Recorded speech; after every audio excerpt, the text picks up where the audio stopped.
just for fun, I was going to compare the Gemini and the Fantastic Plastic Kit to the Dragon Kit. This one here. Maybe that way's better, huh? Anyway, you know, obviously the Fantastic Plastic is one piece and it had raised ribs. Well, here's the Dragon. It's all different. It's got recessed grooves instead, which is, frankly, you'd have to fill all that. It's got two parts for the adapter.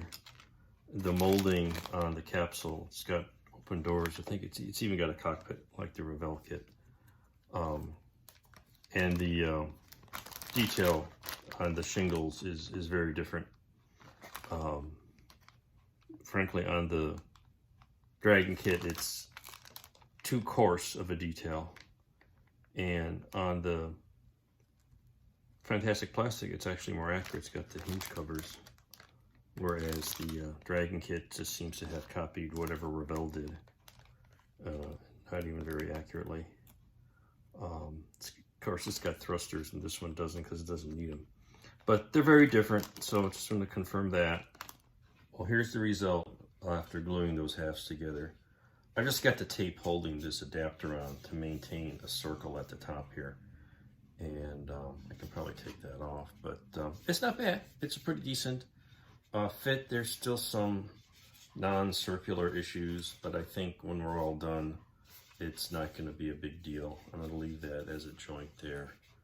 I'm going to fill these seams here and on this side. So that's going to be the next step, putty that up. And I've determined that almost everything is white. I'm probably going to paint the nozzle separately before I glue it on.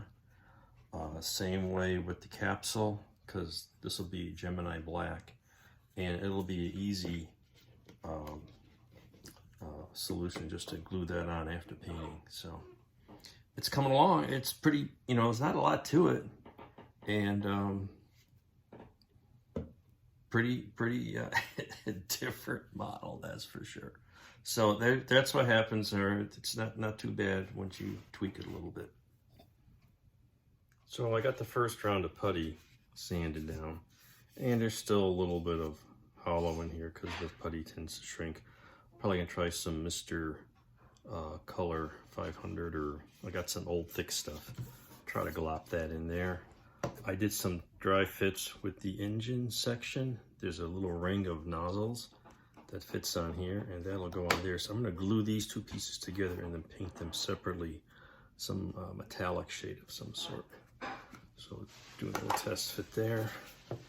This piece fits on the top here, okay. Probably glue that on later after I get these seams taken care of. Gotta kind of fill in a little on the top rim.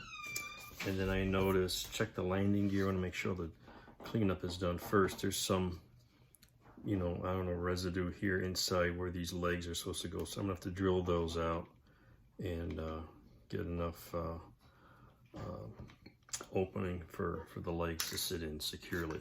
So a little more work here on the main body.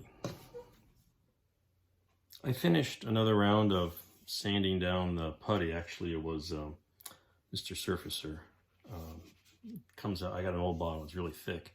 Makes a nice filler. Sanded that down. I think there's still some work to be done on it, but I'm gonna give it a light coat of primer, spray can primer, and kind of cover that up, and then that'll reveal any more flaws that need work. But that's where we are so far, just slowly getting the seam filled out. Well, here we are with a little primer on it. This joint's looking pretty good. Maybe a little bit of touch up, tiny little shadow here. And this joint here still needs a little work, a little sanding, maybe a touch of spot of putty, but that's coming good. And I'll probably now glue on the top adapter so I can get the overall same color primer. Start with gray and then hit it with white to get that color up all uniform. So looking pretty good. Well, I've got I think the last of the putty, and I put a gray primer to get it uniform, because I find white doesn't cover patchy putty jobs. And I started putting several coats of white primer on it, and then we'll touch it up with usually I airbrush some Tamiya gloss white. So I'll check a few things here, but I think we got that seam taken care of. I dare you to find it. It's actually right here, but I think we did a pretty good job. So this we can pretty much done with the actual construction, and now we're on to painting. I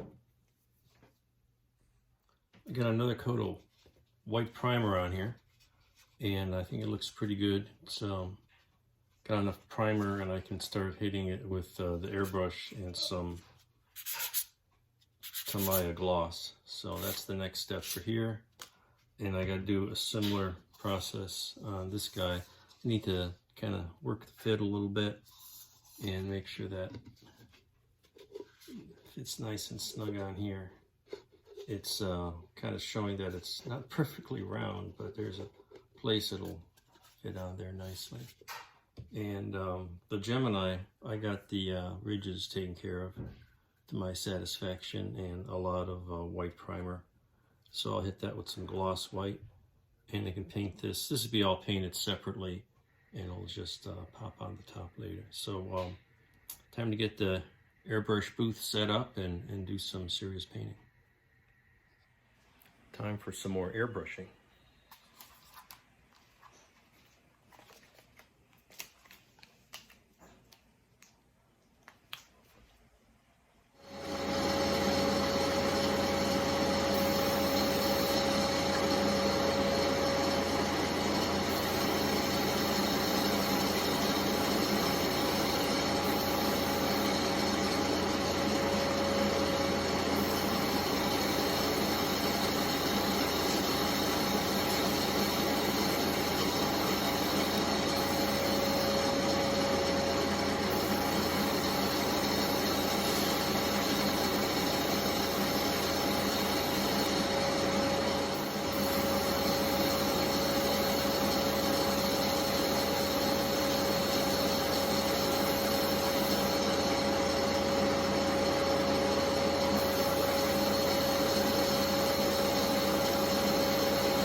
Meanwhile, I've been hitting the other nose cone with some Tamiya lacquer. I think this is TS26. Is this their lacquer paint? Not sure. I think just a regular paint, gloss white, left over from another project.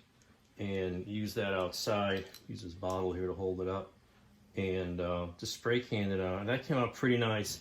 And if nothing else, it'll give me maybe a little different finish than the you know, the other build-up section that I've been hitting with the airbrush version. So that's also coming along. That looks pretty good too. A nice clean white paint job. I don't usually do rattle can, but I think I'm getting better at it because this came out really clean. This stuff. I got another coat of paint, some airbrush gloss white on here, and I think it's good enough. It could be whiter and brighter, but I think a little off-white is going to be fine. So this guy, ready for decals and final assembly, all the little parts. I've actually got landing gear, painted aluminum, the little landing pads, painted aluminum, the engine nozzle, painted sort of a dark steel gunmetal color, and I got to paint the Gemini capsule, but that can be done separately.